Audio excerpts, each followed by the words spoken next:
Jonathan's second letter home. Dear Mother and Father, I'm still here at Slabhenge, of course.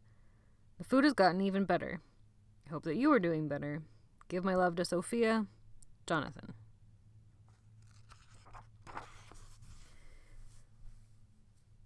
Chapter 14.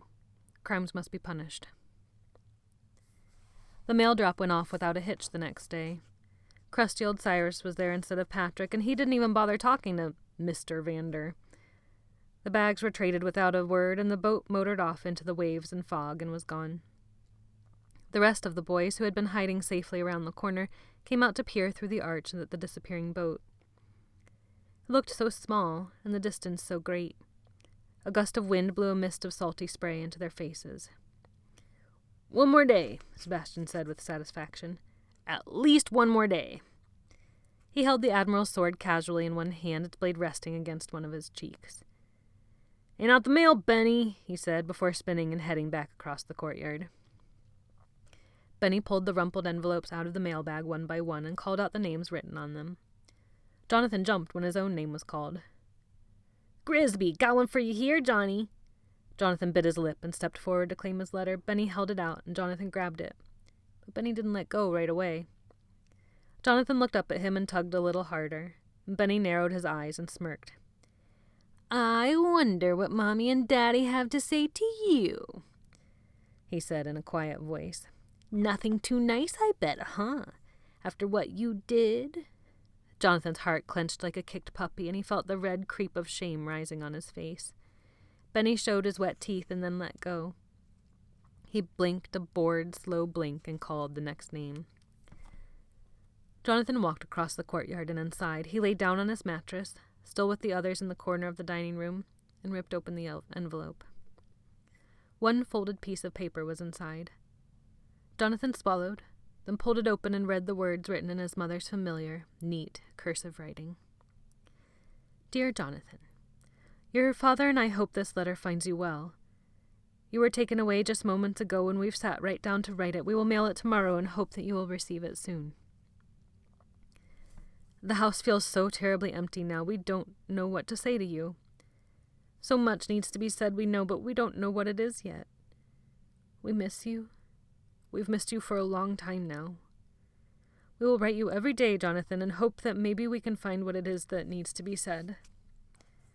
We go every day with the flowers, like you asked. Maybe having you gone for a while will help all of us. With love, your mother and father. P.S. If they let you write, please do." Jonathan chewed his tongue thoughtfully and read the letter again. He whispered a line aloud. "The house feels so terribly empty now." He licked his lips, then reread the last line. "Maybe having you gone for a while will help all of us." He blinked his eyes hard and sniffed. A door slamming open behind him made him jump. He rubbed at his eyes quickly and stuffed the letter under his pillow. Sebastian stormed into the dining room, dragging another boy by his collar. It was the little kid named James, whom Jonathan didn't know well, but he knew he was one of the boys to whom Sebastian had given one of the grown-ups' rooms. "Everybody gather round!" Sebastian hollered. Benny and Gerald were just walking in from the courtyard. Sebastian pointed at them with the sword. "Get everyone in here," he commanded. Jonathan jumped up and joined the nervous crowd assembling around Sebastian and a terrified-looking James. They kept a few safe paces back.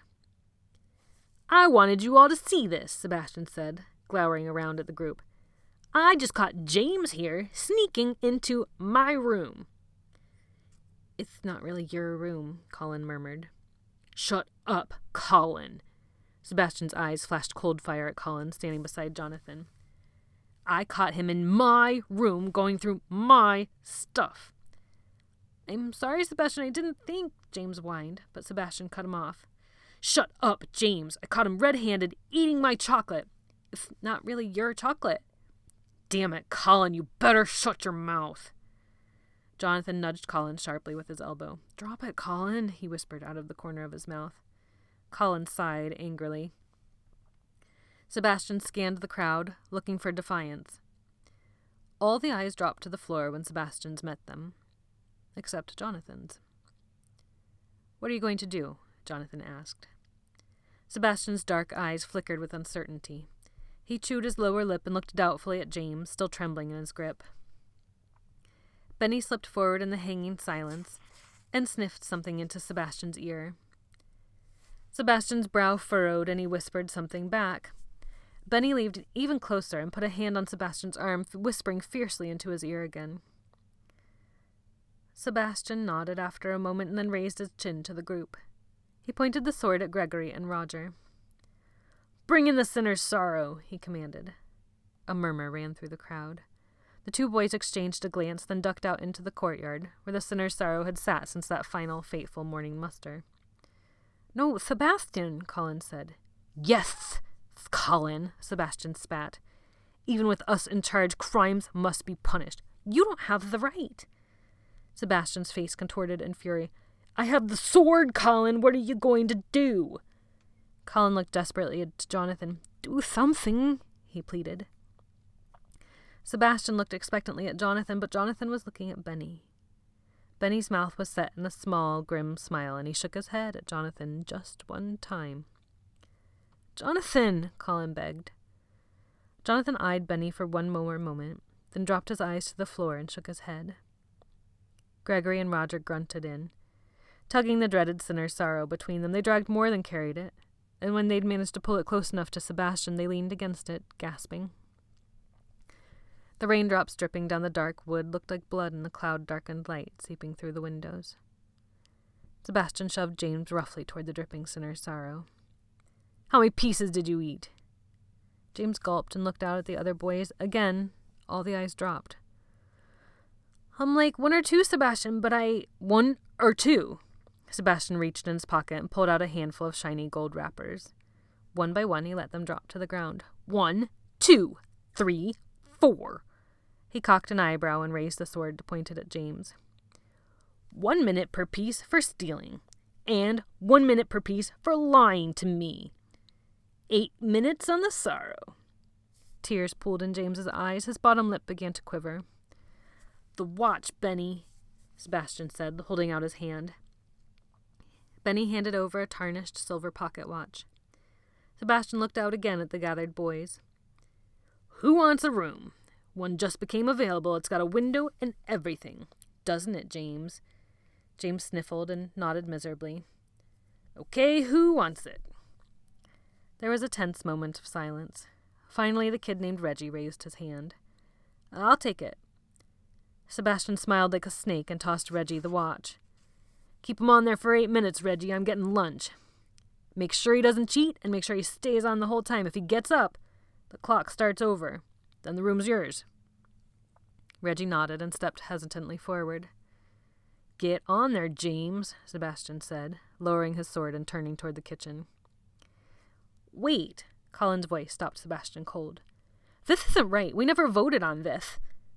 The muscles in Sebastian's jaw rippled, and he took 2 slow steps toward Colin.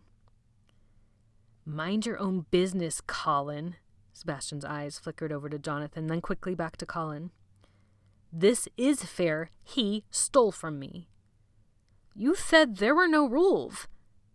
"Well, Colin, I guess there's at least one. Don't mess with me." He gave Colin a long, steady glare. "Next time you talk back to me, you get the sorrow too." Sebastian stalked off toward the kitchen. The rest of the boys stood for a moment, awkwardly watching James kneel down reluctantly on the awful device. "I'll start the clock," Reggie said quietly. When James whimpered and sniffled, Benny and a couple of the other kids laughed. They spun some chairs around and settled in to watch James wiggle and moan.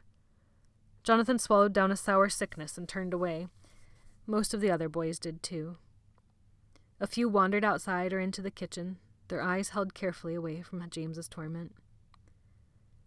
Colin stood beside Jonathan, pale and frowning. "This isn't right," he repeated. "Just leave it alone," Jonathan whispered. "It's not a big deal. If you stop pissing him off, you'll be fine." Colin looked back over his shoulder at James, shaking on the sinner's sorrow, and the 3 vultures watching him from their chairs. "I don't think so, Jonathan. I don't think so."